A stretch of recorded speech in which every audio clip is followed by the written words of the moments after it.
Amém. E hoje o título da nossa mensagem é: quem é Jesus para você? O que Ele de fato representa em sua vida? Quem Ele é para você? Então vamos lá. Versículo 11, por favor. A Bíblia fala sobre a cura de 10 leprosos. Ele diz assim: de caminho para Jerusalém, passava Jesus pelo meio de Samaria e da Galileia. Ao entrar numa aldeia, saíram-lhe ao encontro 10 leprosos. Quantos leprosos? 10 leprosos, que ficaram de longe e lhe gritaram, dizendo: Jesus, mestre, compadece-te de nós. Ao vê-los, disse-lhe Jesus: ide e mostrai-vos aos sacerdotes. Aconteceu que, indo eles, foram o quê? Purificados, ou seja, foram curados. Um dos 10, quantos? Um dos 10, vendo que fora curado, voltou, dando glória a quem, pessoal? Dando glória a Deus em alta voz, e prostrou-se com o rosto em terra, aos pés de Jesus, agradecendo-lhe, e este era samaritano. Então Jesus lhe perguntou: não eram 10 os que foram curados? Onde estão os 9? Não houve porventura quem voltasse para dar glória a Deus, senão este estrangeiro? E disse-lhe: levanta-te e vai, a tua fé o quê? Ele está dizendo que a tua fé te curou ou a tua fé te salvou? A tua fé te salvou. Então vamos entender essa palavra. Quem Jesus ele é para você? Veja que Jesus, ao entrar em uma aldeia, 10 leprosos vão ao encontro de Jesus. E esses 10 leprosos, eles vão ao encontro de Jesus, porque eles entendiam que Jesus era o único que poderia resolver o seu problema. E a Bíblia fala que eles ficam de longe e eles começam a clamar: Jesus, tem misericórdia de nós, compadece-te de nós. E a Bíblia fala que Jesus ele olha para aqueles homens e diz assim: olha, vão mostrar, se apresentem aos sacerdotes, porque naquela época quem constatava a cura eram os sacerdotes. Você sabe que os leprosos antigamente eles não viviam nas cidades, por causa da lepra, por ser uma doença contagiosa. Eles eram obrigados a ficarem longe da família. Então os leprosos eles viviam todos juntos. Eles não viviam em comunidade com as outras pessoas sãs, não. Eles eram obrigados a viverem fora das cidades. E Jesus olha para aqueles homens e diz assim: olha, vai, apresentem-se aos sacerdotes. E a Bíblia fala que quando eles foram se apresentar aos sacerdotes, eles foram o que, pessoal? Eles foram o que? Quem está vivo diga amém. Eles foram o que? Curados.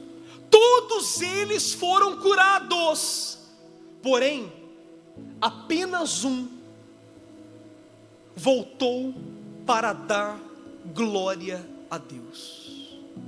E quando Jesus ele vê aquele homem prostrado diante dele, que era leproso, agora já não é mais, que tinha um problema, agora tinha tido os seus problemas solucionados e resolvidos, Jesus olha para aquele único homem que voltou para agradecer, que voltou para dar glória a Deus. Jesus olha para ele e diz assim: espera lá, não foram 10 que foram curados? Isso nos dá a entender que Jesus está de olho em tudo. Aquilo que você acha que Ele não repara, Ele repara. Aquilo que você acha que Ele não percebe, Ele está vendo, Ele está de olho. Jesus falou, não foram 10 que foram curados? Cadê os 9? Por que só tem um aqui? Será que eles não tiveram o entendimento de reconhecerem que eu sou muito mais do que um supridor de necessidade? Entenda uma coisa, assim como no passado, hoje em dia também é muito comum a gente ver coisas assim. No passado, frequentemente, e hoje em dia também, as pessoas, elas iam até Jesus apenas para resolver os seus problemas. As pessoas, elas iam ao encontro do Senhor Jesus apenas para solucionar um problema, e depois que aquele problema era resolvido, era solucionado, assim como no passado, nos dias de hoje isso também acontece. Depois que foram saciados por aquilo que estavam querendo, eles dão as costas para quem? Para o Senhor o Todo-Poderoso. Aquele homem que voltou, ele foi o único que entendeu que Jesus, ele era muito mais do que um supridor de necessidade. Ele voltou porque ele entendeu que Jesus poderia tanto sarar o seu corpo físico, como sobretudo salvar sua alma. E é isso que muitos não entendem. Hoje em dia é uma luta, é uma guerra, fazermos as pessoas entenderem que tudo que é terreno é passageiro.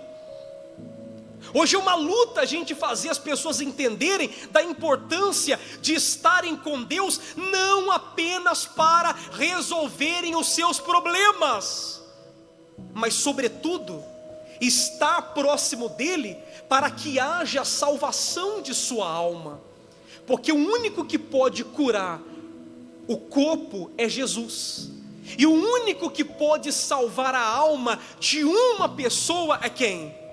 Se a pessoa é curada e depois dá as costas para Ele, se ela resolve um problema com Jesus, ela vai até Jesus, ela expõe o seu problema a Ele, e depois que aquele problema é solucionado, ela dá as costas para Jesus, então ela foi curada fisicamente falando, o corpo dela foi saciado, mas porque ela está longe do Criador, a alma dela estará incompleta. Porque a alma de uma pessoa, entenda isso por favor, a alma de uma pessoa só está completa enquanto ela está próxima do seu Senhor.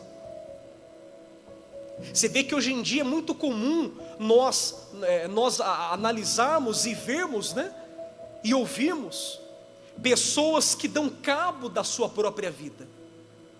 E uma pessoa só tem essa coragem de dar cabo da própria vida porque ela se sente infeliz. E ela acha que tirando a vida o problema dela vai ser o quê? Resolvido, quando na verdade ela está criando um outro problema. Ela está criando um outro problema muito maior. Então o diabo sugere isso para as pessoas: você está sofrendo? Sua alma está aflita, sua alma clama por socorro. Já que o dinheiro que você tem não pode solucionar o seu problema, dá cabo da sua própria vida, porque do outro lado você vai se ver melhor. E não é assim que acontece, porque depois da morte vem o juízo. Depois da morte de qualquer ser humano vem a prestação de contas. E se a pessoa morre longe do seu Senhor, ela vai direto para onde? Não é porque Deus quer. Ela não vai para o inferno porque Deus quer. Ela vai para o inferno porque a graça que foi lhe apresentada, ela rejeitou. Ela olhava para Jesus apenas como um supridor de necessidade. Ela não entendeu que Jesus era muito mais e muito maior do que uma pessoa que poderia solucionar o seu problema físico. Jesus é aquele que salva o corpo e nos livra do inferno.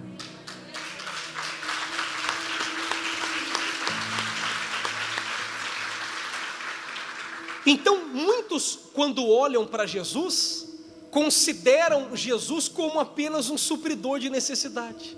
E aí que está o erro, aí que está o engano, aí que está o engano. Com isso, nós entendemos que existem dois tipos de fé.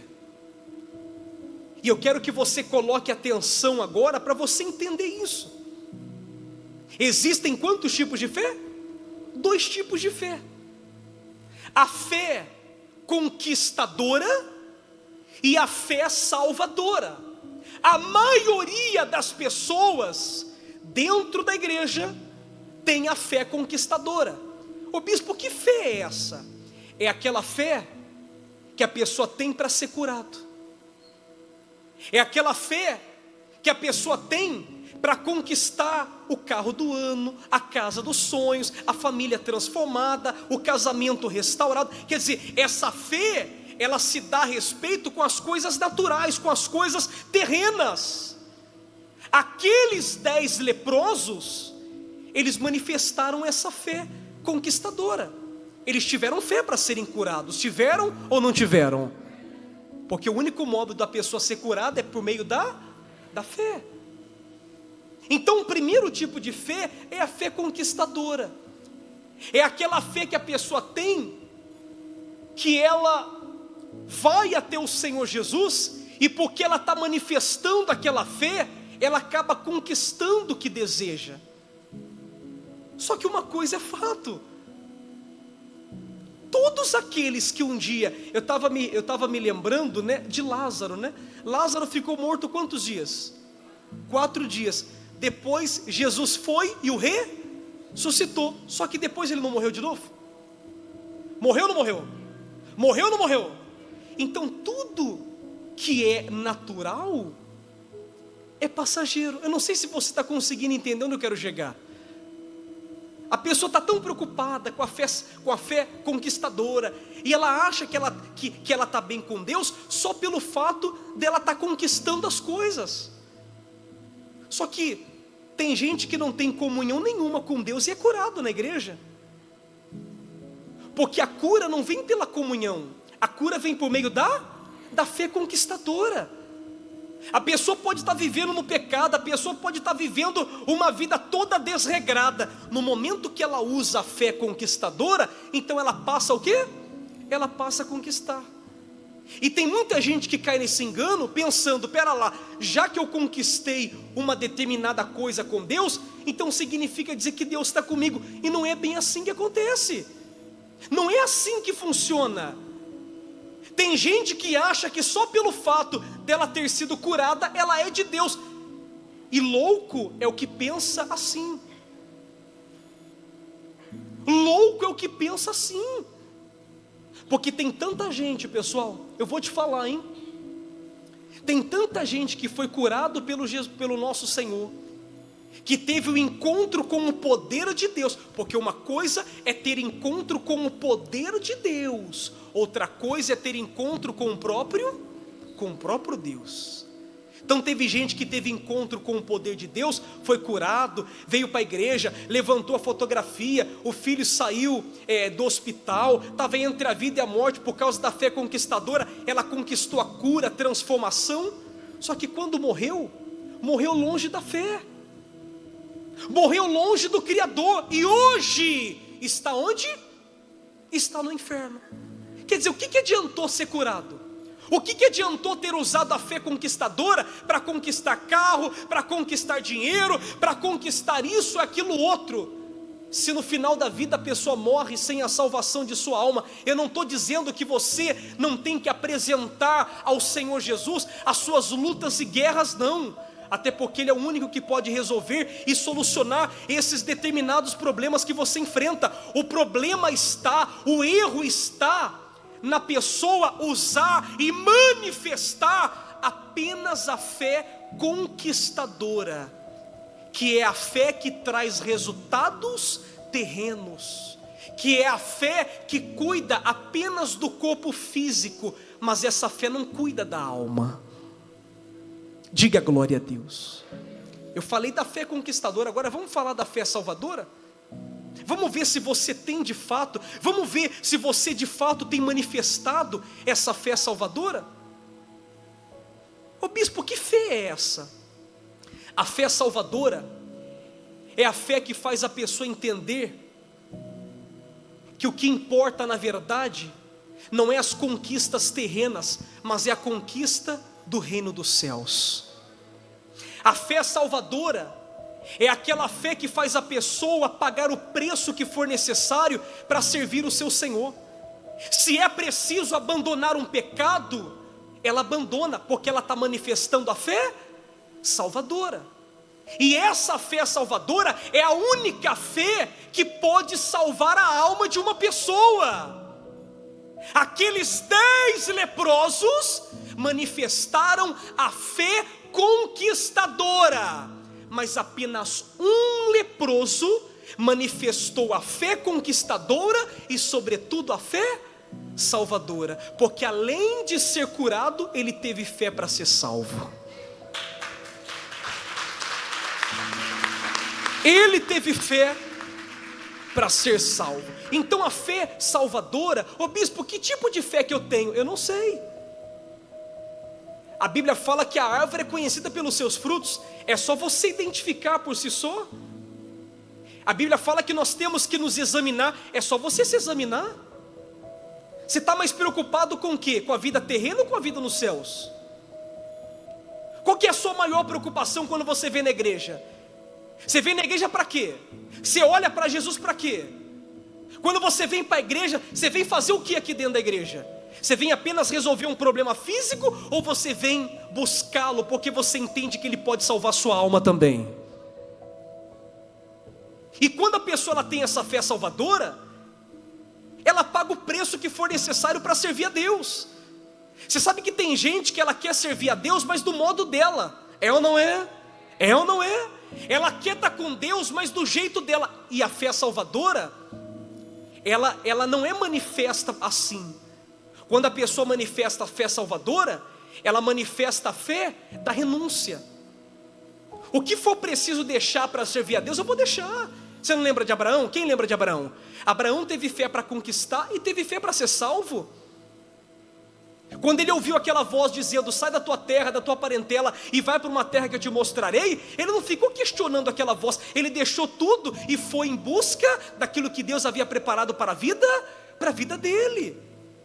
Então quando a pessoa ela tem a fé salvadora, ela deixa tudo para trás por um propósito maior.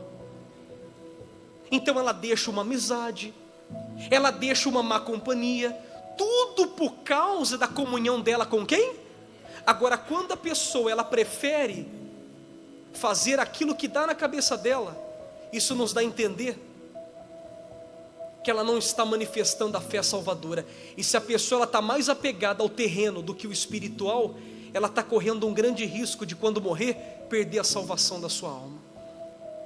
Porque o único modo de uma pessoa ser salva é manifestando essa fé salvadora. Quantos ladrões tinham na cruz quando Jesus foi ressuscitado? Quando Jesus ele morreu? Quantos ladrões? Jesus estava no meio, estava ou não estava? Tinha um ladrão do lado direito e um outro. Um ladrão falou assim para Jesus: olha o que é a fé conquistadora. O Senhor salvou, libertou tanta gente. Por que você não tira a gente daqui? Quer dizer que ele queria resolver um problema físico, terreno. Ele queria sair dali, mas não era para servir a Deus. Ele queria sair dali, ele queria resolver um problema dele para viver depois a vida louca que ele estava vivendo. Mas o outro falou assim: Senhor, quando o Senhor entrar no teu reino, lembra de mim. Essa é a fé salvadora. Ele não estava preocupado em sair dali, ele estava preocupado em entrar onde? No reino dos céus. Está dando para você entender aonde eu quero chegar? Quando a pessoa ela tem a fé salvadora dentro de si, ela não está preocupada se ela vai ser curado, até porque cura, conquista disso, daquilo outro, é consequência de uma vida com Deus. Eu prefiro morrer doente e ir para o céu do que morrer curado e ir para o inferno. Você não consegue entender isso? A salvação é tão importante, pessoal, que Jesus uma certa vez, ele falou assim: olha, se o seu olho direito te faz pecar, tira ele. É melhor você entrar no reino do céu sem um olho do que entrar no inferno com os dois olhos. O que isso nos dá a entender? Que a salvação é a coisa mais importante que uma pessoa ela tem que almejar. E eu pergunto para você, você obreiro, até você pastor, a todos nós essa palavra: que fé que você tem manifestado? É errado manifestar a fé conquistadora? Negativo. Você tem que ter ela. Você tem que ter ela. Mas sobretudo, você tem que manifestar a fé que vai te salvar. Porque não adianta nada conquistar isso, conquistar aquilo, ser curado. Oh, que bênção, eu fui curado. Lázaro também ressuscitou, mas depois ele teve que morrer. Todo ser humano vai passar pela morte. A pessoa que está com 99 anos, se ela clamar por cura, ela vai ser curada? Vai ou não vai? Com fé ela vai ser curada. Só que depois que ela for curada, vai passar um tempo, ela vai ter que morrer. Vai ou não vai? O problema é o seguinte: morreu, foi para onde? Foi para o céu ou foi para o inferno? Porque não tem meio termo. É o que você tem que entender, não tem meio termo. Ah, eu vou para o purgatório, depois eu pago os meus pecados lá. Meu amigo, a Bíblia fala só de dois destinos: céu e inferno. Não tem meio termo. Ou você está com Deus ou você está sem Ele. Ou você tem a salvação ou você não tem a salvação. Então, meu amigo, quem tem ouvidos ouça o que o Espírito está dizendo à igreja. Quem tem ouvidos ouça o que o Espírito está dizendo à igreja. E essa fé salvadora, ela está dormente no coração de muita gente. Quando a gente atende uma pessoa, a maioria das pessoas que a gente atende, nunca é para falar assim: olha bispo, ora por mim, para que eu venha ter mais comunhão com Deus, para que eu venha alcançar o céu. A maioria das pessoas que nós atendemos todo santo dia, até pelas redes sociais, é o seguinte: elas vêm e nos procuram dizendo: bispo, ajuda-me a resolver um problema terreno, ajude-me a ser curado, ora por mim para ser curado, para entrar naquela empresa. É errado isso, pessoal? Não, mas o errado é você dar mais ênfase ao terreno, que é passageiro, que uma hora vai ficar para tudo, para todo mundo, menos para você, do que priorizar de fato o reino dos céus, que não consiste nem em bebida e nem comida, e sim na salvação eterna da nossa alma. Amém. Eu estou falando isso, sabe por que eu fiz essa pregação hoje? Porque eu creio que vocês que vieram hoje aqui, vocês vão começar a viver um novo ciclo de vida. Aquilo que não estava acontecendo vai começar a acontecer. Tudo vai começar a se encaixar no seu devido lugar. Mas ó, se encaixando, não dê as costas para o seu Criador, não. Lembre dele-se em todo o tempo. Porque quando Deus cura uma pessoa, Ele está curando, não é somente para sarar o corpo físico, mas é para mostrar para ela e para as outras pessoas que Ele está vivo, e que Ele tem poder tanto de curar o corpo, como de sobretudo salvar a alma. Diga graças a Deus. Fiquem todos de pé, por favor. Quem entendeu a palavra? Deu para você entender? Deu ou não deu?